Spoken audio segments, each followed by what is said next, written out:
My coach always told me that he didn't care how well I finished a race as long as I knew in my heart that I had done the absolute best that I could do. I knew this statement to be quite true. He never got upset with me, and though he knew my finishing time, he would always ask me at the end of the race, "Well, how'd you do?" I always felt I had run my best race. I paced myself well and always got a little bit better each time, but I had no idea what a good race was until the day I ran my absolute best race. I was ready to endure the heat that would pound on my back and the sweat that would pour down my face, to feel the tension in my muscles with every stride I took and the adrenaline which would course through my body the second the gun went off. I was ready to overcome all my fears and do what I did best: run.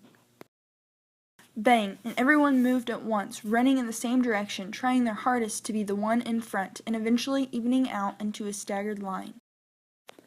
It was a 2-lap course surrounded by trees filled with colors of red, yellow, and green. The smell of fresh-cut grass reminded me of a relaxed Saturday afternoon with the family. It was the perfect day for a race. I ran the second and third miles harder than I thought I could ever run. I knew I was pushing my limits, but was I really?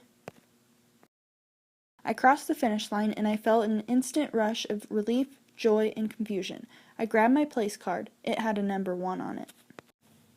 When the race was near its end, I found my coach and I hugged him. He didn't ask me how I did or let me evaluate my race. He just smiled, and I could see tears in his eyes because he was just so proud of me, and I was proud of myself. It was then that I realized what a good race actually is.